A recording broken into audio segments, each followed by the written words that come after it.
Right, evening everybody. It is Thursday 16th of June and I'm in my office because I thought I'd crack on with it a little bit earlier, and I've finished work, so it's a little bit earlier than I do it normally, but got things to be getting on with, so why not? So we'll do two tonight. I'm going to try not to knock the table. It was really good fun having Joe Ellis round the other night, but unfortunately the table we were sat on, I had the iPad on a tripod and it was shaking like buggery when I kept moving around, so apologies for that, but I hope you enjoyed it. Joe's Whiskey Wednesday review that we both did together should be next week. So carry on with American whiskies. So this one was a sample nabbed from the excellent guys at the Whiskey Lounge in York, and it's Dry Fly Washington Wheat Whiskey. So Dry Fly is a distillery that was founded in 2007, and it's in Washington State, which is here. The distillery's in Spokane. I think it's Spokane you pronounce it. And it was set up by two friends, a guy called Dan Poffenroth and Kent Fleischman. Now the two were good friends. They both worked in the food industry, and they were actually very keen fly fishermen. And so the story goes on their website, they were basically like knee deep in water having a chat while fishing, and kind of shared their love of spirits and decided that they were going to band together and open a distillery, as you do. So Dry Fly, this is what the bottle looks like, and the logo that they use for Dry Fly, in fact I don't think you can see it particularly well, so I'll give you the logo now, is actually from a fly fishing, whatever it is. I don't fish myself, so I've got no idea, but it's the fly that would go on the end of your hook with your rod and all them lot. Technical terms, yeah. So they're another one of these kind of small craft distilleries, which there are plenty of popping up in America.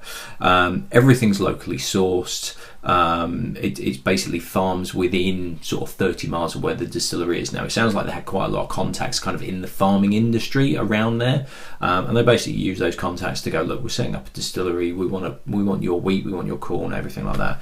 They have a bourbon, I believe. And I think there was a vodka as well, sort of a range of spirits. It's one of those where they can produce a sort of range of spirits while they're maturing the whiskey. So this particular one is the Washington Wheat. Now the bottle itself, now I'm going to put a picture up now of, you can see half of it, but the bottle's quite funky. It's actually on the side of the bottle, there's this little thing that they call the gauge of happiness, and it starts off as bliss at the top when it's full, and as it goes down it becomes more and more kind of like, uh-oh, we're getting a bit low here, and then right at the bottom it says panic. So it's kind of, got a bit of a sense of humour about it. So this Washington Wheat is 100% soft white wheat, apparently, which sounds like it's a bread basically, and I like my white bread as well. It is 40%. Yes, it's 40%, and it's aged for 3 years. So their barrels are made for them, so it's brand new charred oak, and on the nose it's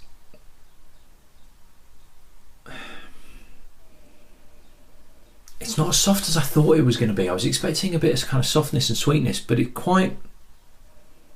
quite grainy, and it's slightly metallic, slightly edgy. It's not unpleasant. There's a spiciness to it as well, but it's a really soft sort of nutmeggy spice. Nutmeggy, is that even a word? Yeah, it is now. Yeah, there's a real freshness, and it's slightly coppery, but then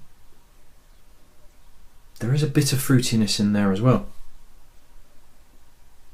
It's strange because it's so light, and yet it smells not too dissimilar to quite a few of the ryes that I've had that have been a lot darker in colour.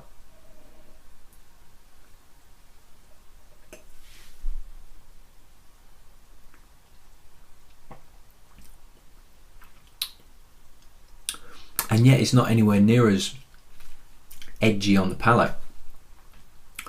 It's good mouthfeel to it. It doesn't really hurt that I've scraped the roof of my mouth, so it's hurting a little bit there, but that's me, that's not the whiskey. But there's a lightness to it, and it's a lot lighter on the palate than it is on the nose. I was expecting more of a kind of grainy type element to come through, but it's actually very light. It's quite summery, actually. It's kind of light and fresh, slightly floral, slightly candy flossy, but it's not overly sweet.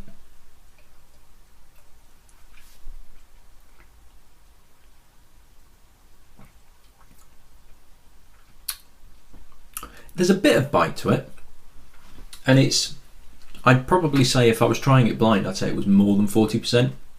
I'd say it was like a 43, 45%er. But there's a nice light delicacy to it, but then there's just a bite at the back as well. So whereas like at the moment my summer whiskey, if somebody said what's a good whiskey for summer, I would say something like the Belgian Ale and the Diedenacker, which were ones that were really light and delicate and floral.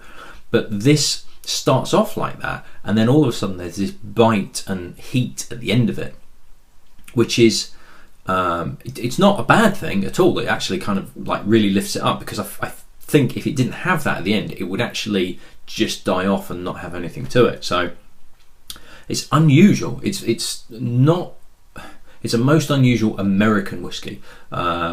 You could quite easily group a lot of American whiskies together by having kind of like rich fruity flavors, or the kind of the dry heat, firiness, heat, spiciness that's there. Whereas this is kind of starts off light and delicate and then ends up having some heat and fire at the end of it. It's quite distinctive. It's pleasant and it's unusual. And it's well worth checking out. Now, Whiskey Exchange is selling this for 55 quid. Where did I find it? Where was it? Total Wine & More. That's what I'm looking at the moment. $33. But that's transport costs and rarity and everything like that. $33, to be honest. If you're looking for something slightly different, and if you're looking for something a lighter, sort of easy drinking, and probably if you were to use it in cocktails, I think it would go quite well, because it's got the softness to kind of underlie a cocktail, and then the kick of the alcohol at the end of it.